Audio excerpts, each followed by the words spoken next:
Hi hello welcome to big TV. నేను మీ గౌతమి. అయితే ఇండస్ట్రీకి సంబంధించిన ఇష్యూ గత 2 రోజులుగా మనం చూస్తూ ఉన్నాము. ఈ నేపథ్యంలోనే ఇప్పుడు దిల్ రాజు ప్రెస్ మీట్ కూడా పెట్టడం జరిగింది. సో నిజానికి ఈ షేర్స్ అనేవి ఇవ్వడం కరెక్టేనా? అసలు థియేటర్స్ బంద్ అన్న దానిపైన ఎంతవరకు నిజాలు ఉన్నాయి? అసలు ఈ బంద్ అనేది ఎవరు ప్రచారంలోకి తీసుకొచ్చారు? అసలు నిజంగా బంద్ కానప్పుడు ఎందుకు ఈ విధంగా బంద్ అన్నారు? అండ్ ముఖ్యంగా ఇవన్నీ కూడా పవన్ కళ్యాణ్ సినిమా రిలీజ్కి ముందు కావాలని చేస్తున్నారు. ఎందుకంటే గతంలో కూడా ఈ టికెట్స్ రేట్స్ ఏవైతే ఉన్నాయో అలా అంటే రేట్స్ పెంచే విషయంలో కూడా ఇష్యూస్ జరిగి ఉన్న రేట్కి సినిమా కూడా రిలీజ్ అవ్వడం కూడా జరిగింది. మరి ఇప్పుడు ఇన్ని ఇయర్స్ తర్వాత మళ్ళీ పవన్ కళ్యాణ్ సినిమా వస్తోంది అనుకున్న టైంలో ఎందుకు ఇష్యూస్ అన్నవి కూడా రైజ్ అవుతూ ఉన్నాయి. సో వీటన్నిటి గురించి కూడా మాట్లాడితే మీరు మనతో పాటు ప్రముఖ ప్రొడ్యూసర్ నట్కుమార్ గారు ఉన్నారు. సార్ నమస్తే సార్.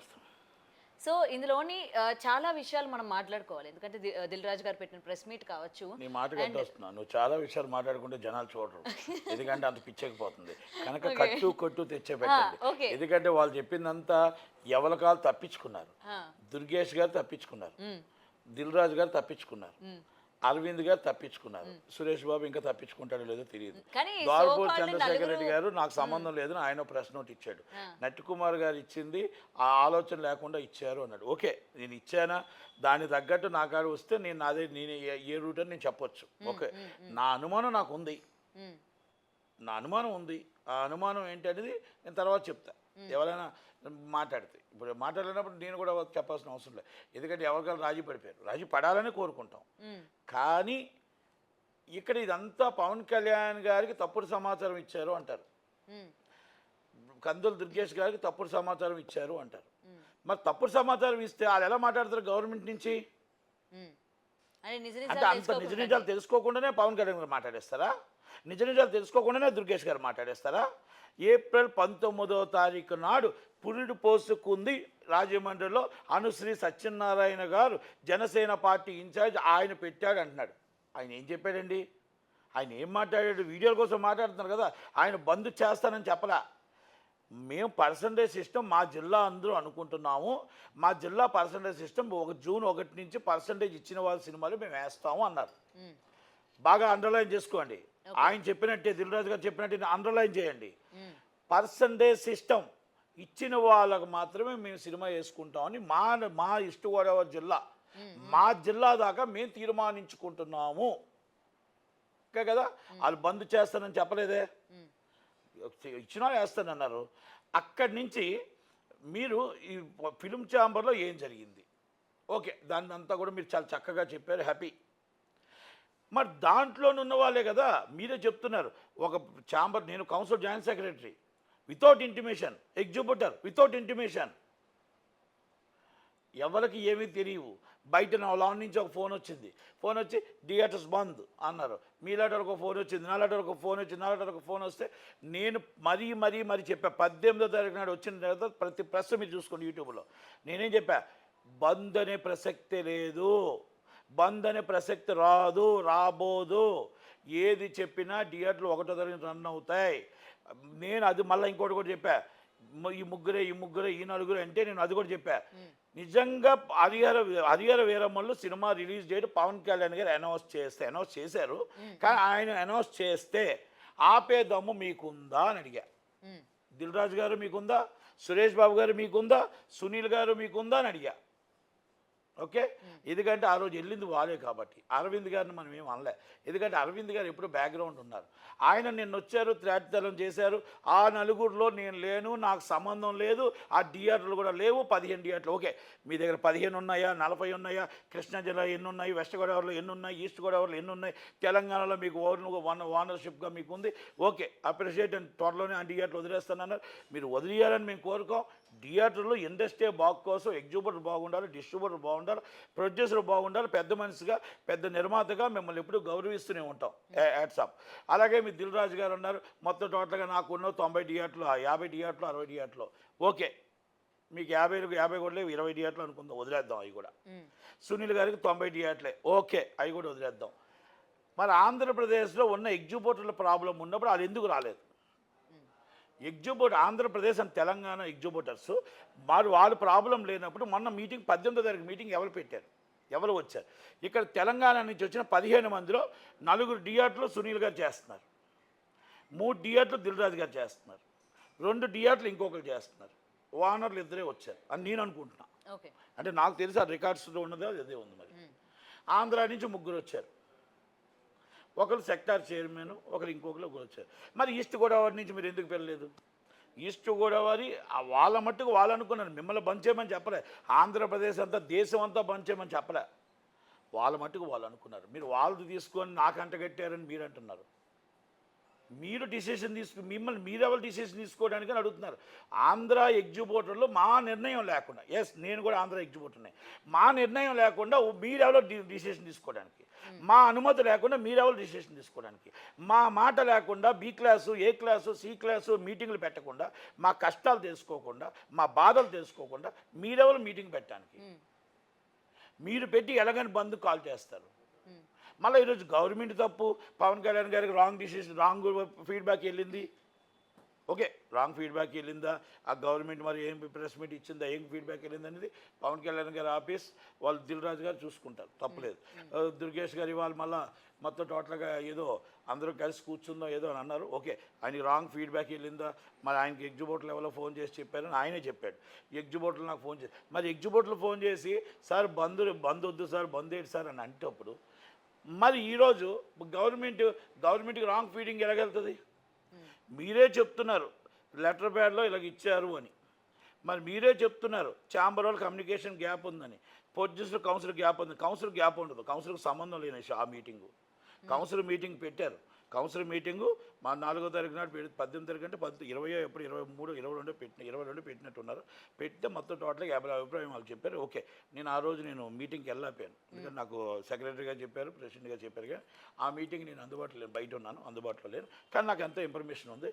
ఓకే, దాంట్లో మైత్రి రవి గారు ఏం మాట్లాడారు, సురేష్ బాబు గారు ఏం మాట్లాడారు, దిల్ రాజు గారు ఏం మాట్లాడారు, అంటే ప్రొడ్యూసర్స్కి నాగవంశీ గారు ఏం మాట్లాడారు, మళ్ళీ టోటల్ కొంతమంది నిర్మాతలు ఏం మాట్లాడారు, ఎవరి ఆవేశం వాళ్ళు మాట్లాడుతూ ఉంటారు, ఎవరి ఆలోచన వాళ్ళు మాట్లాడుతుంటారు. ఆయన అన్నాడు మేము గిల్ట్ ఎందుకు పెట్టుకున్నామని.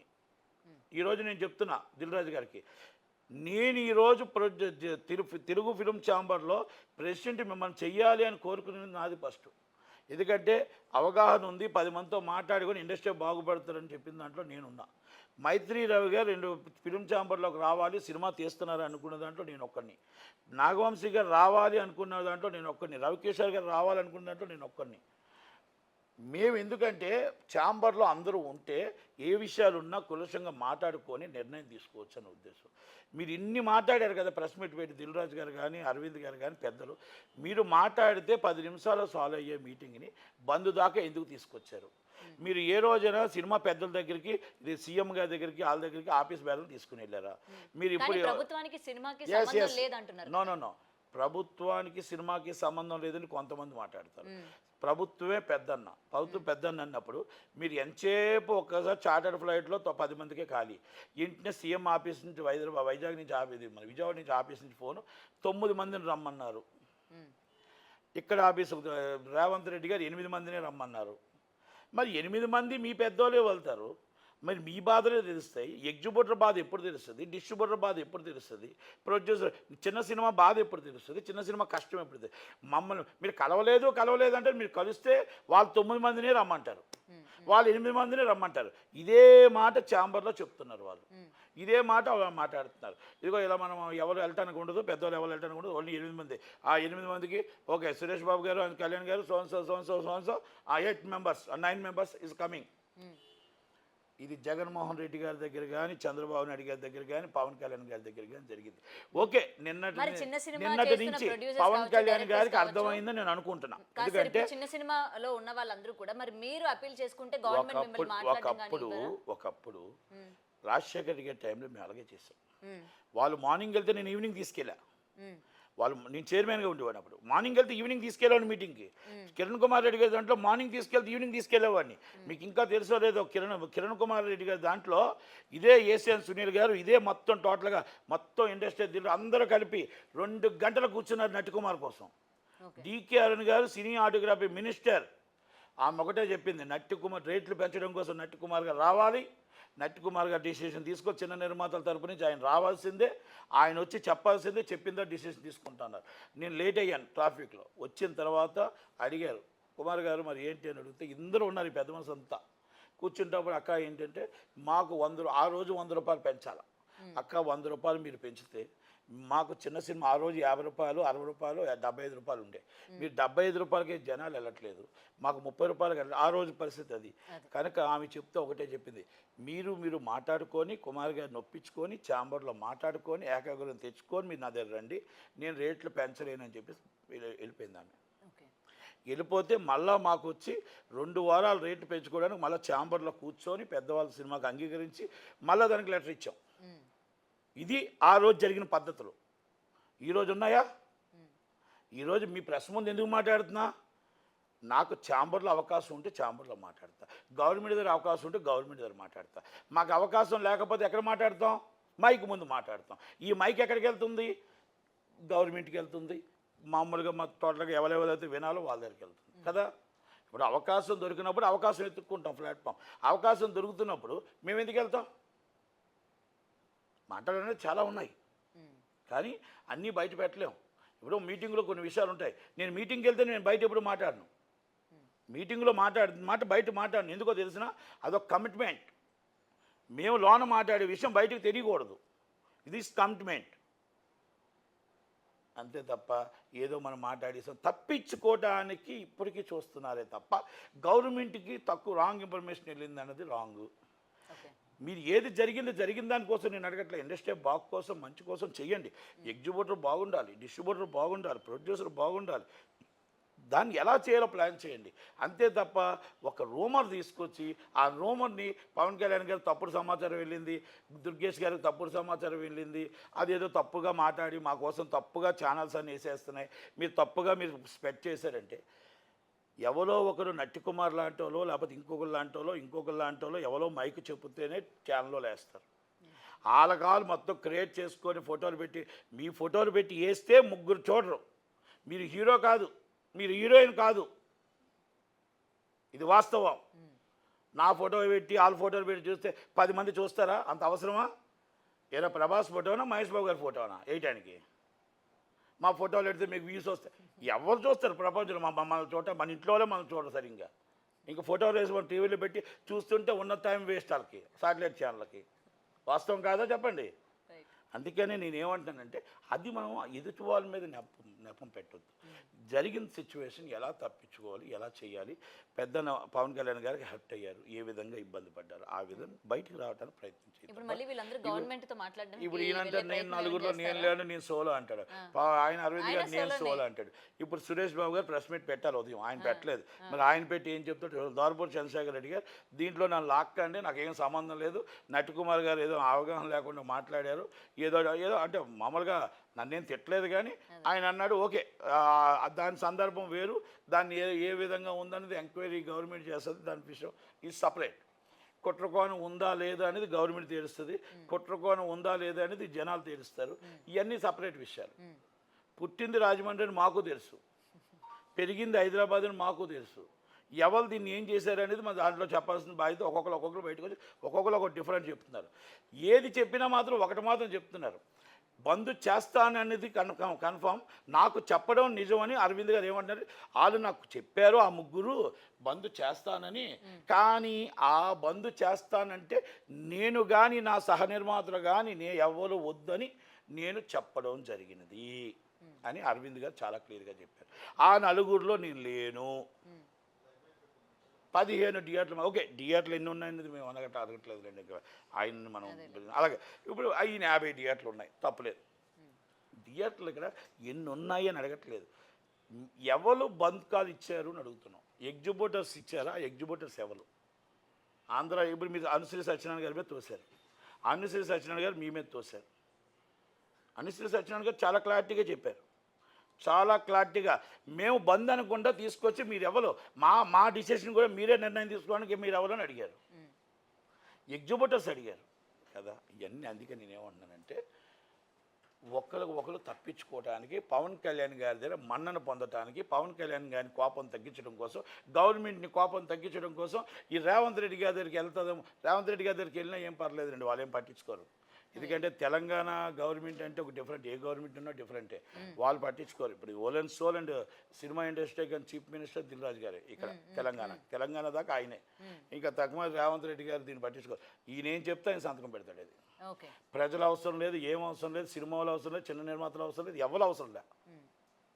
గతంలో ఆయన మొత్తం టోటల్గా చలసాని శ్రీనివాస్ యాదవ్ గారు, కేసీఆర్ గారు పట్టించుకునేవారు కాదు. ఇప్పుడు దిల్ రాజు గారు. ఇప్పుడు అంతే మరి ఇలాగే ఉంది ఇక్కడ తెలంగాణలో మనం ఏం చెప్పలేం.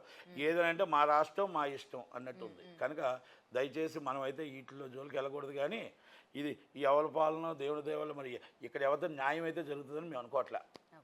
ఈ న్యాయం జరుగుతుంది నేను అనుకోవట్లేదు. ఎందుకంటే అర్థమైపోయింది, కాంగ్రెస్ పార్టీ పాలన వేరు, తెలంగాణ పాలన వేరు. కాంగ్రెస్ పార్టీ పాలనలో నేను 30 సంవత్సరాలు ఉన్నా, అది పాలన వేరు. ఇది తెలంగాణ పాలనలో నాకు అర్థం కావట్లే.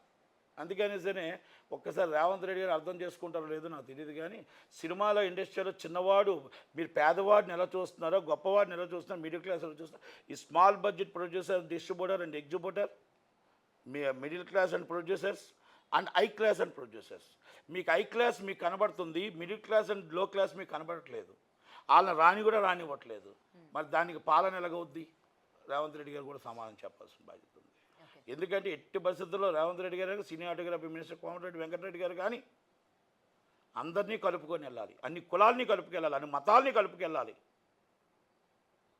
మాకు మేమే రాజులోని కాదు, సామంత రాజులు కూడా ఎప్పుడోకప్పుడు దెబ్బతిన్నారు. దయచేసి ఇది ఒక్కసారి ఇది మరి చాలా ఎంబ్రేసింగ్ ఉంది. ఎందుకంటే ఇప్పటికొచ్చి మీరెవరు అసలు మీ బాధలు ఏంటి అడిగిన వాడు లేరు ఇక్కడ. మేమేం అడుక్కోవట్లే, మేమేం బాధపట్ల. సినిమా ఉంటే తీస్తాం, సినిమా లేకపోతే మానేస్తాం. కానీ చెప్తున్నా, ఎందుకంటే గవర్నమెంట్కి కూడా ఒక రెస్పాన్సిబిలిటీ ఉంటుంది. మీరు ఆ రోజు పుష్ప సినిమాకి రేట్లు ఇచ్చింది మీరే, ఆ రోజు చనిపోతే మళ్ళీ తీసుకెళ్ళి అరెస్ట్ చేసింది మీరే, మళ్ళీ తీసుకెళ్ళి రేట్లు తగ్గించిన తర్వాత మళ్ళీ పెంచింది మీరే దిల్ రాజు గారి తరపు నుంచి. మళ్ళీ రేట్లు హైకోర్టు మళ్ళీ తీర్పిచ్చింది. హైకోర్టు తీర్పిచ్చిన తర్వాత కూడా వారం రోజులు మళ్ళీ ఆడారు. ఇవన్నీ మనం ఎందుకు మాట్లాడాలని ఊరుకుంటున్నాం. కానీ దయచేసి ఒకటే చెప్తున్నాను నేను, ఇవన్నీ కాంట్రవర్సీలు కాదు. ఇండస్ట్రీ బాగుండాలి. ఇండస్ట్రీ బాగుండడం కోసం ఎలా చేయాలని ఆలోచించాలి.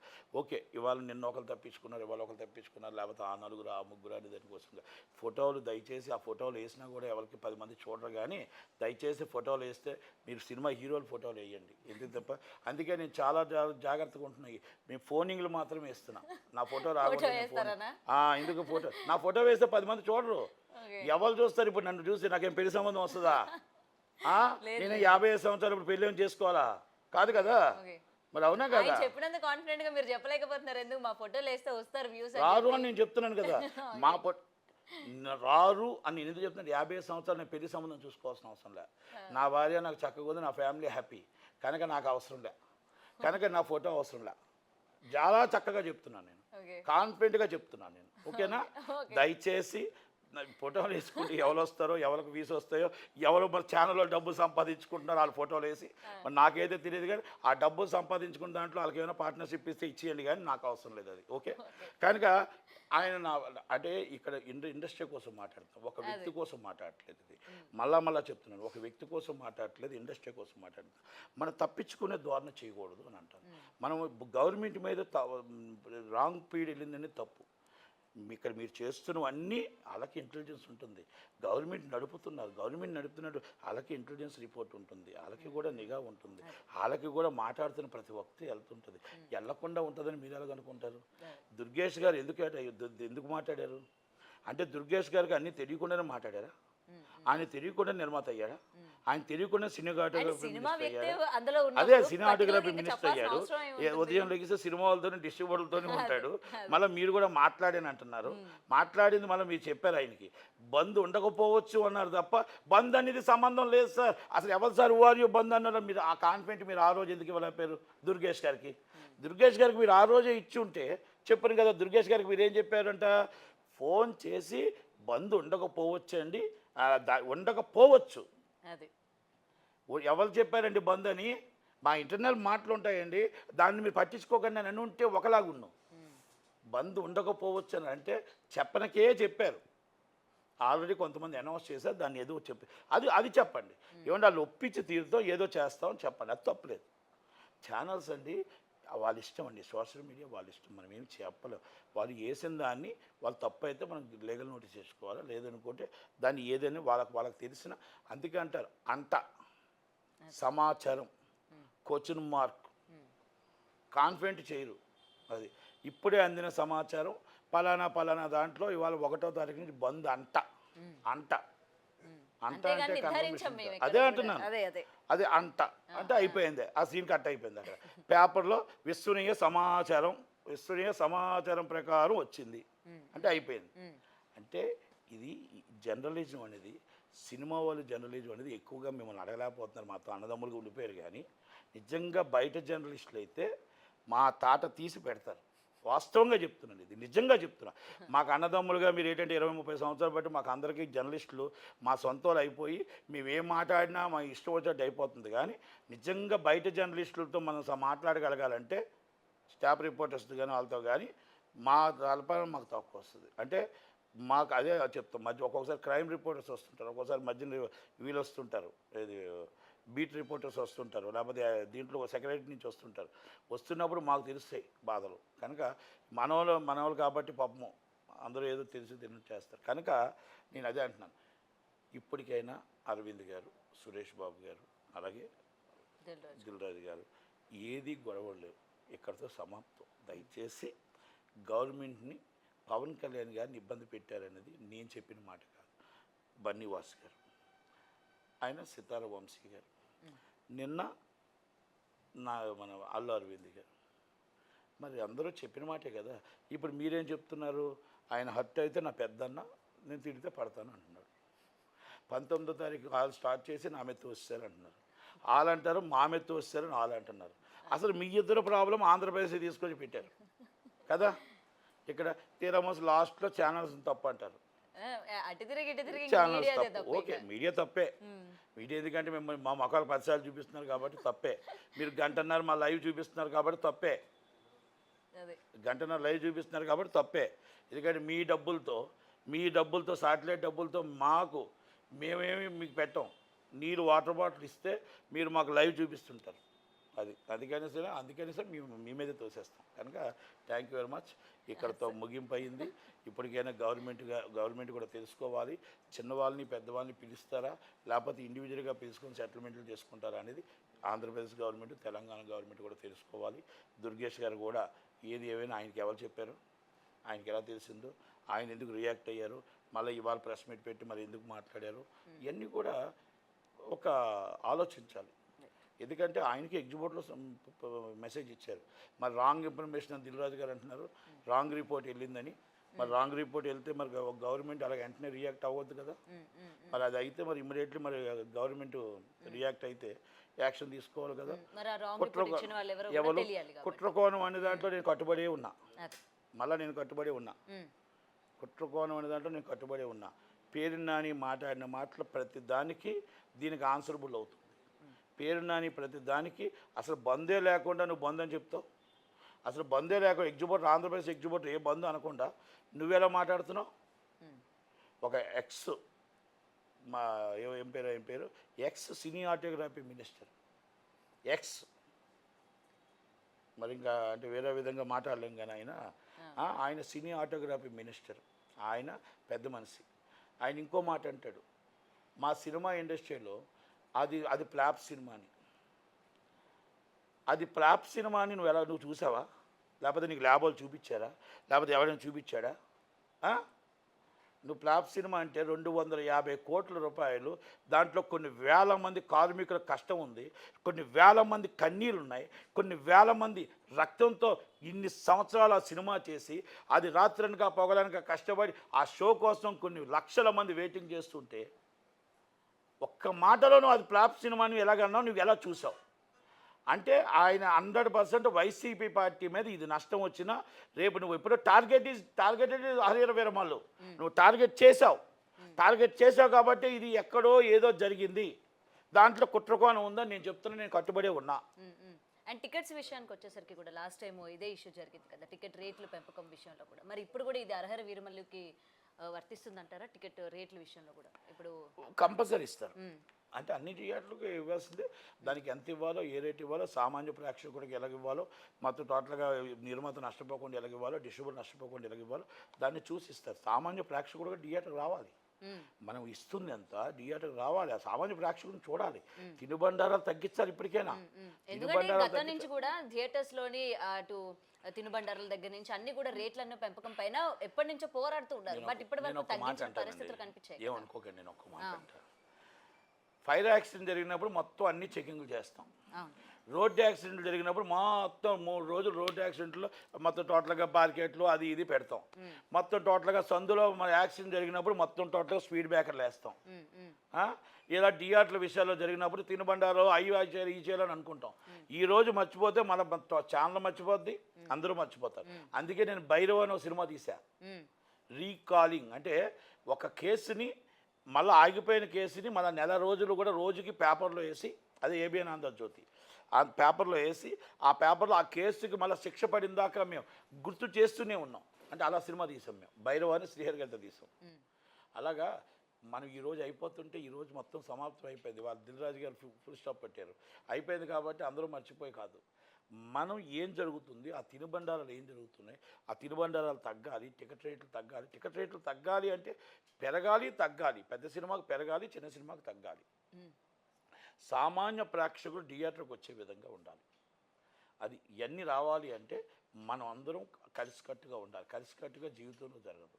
ఇప్పుడు ఆయన ప్రెస్ మీట్ పెట్టాడు, తర్వాత అల్లు అరవింద్ గారు ప్రెస్ మీట్ పెట్టారు. నాకు తెలిసి ఇవాళ రేపు ఆయన పెడతాడు, సురేష్ బాబు.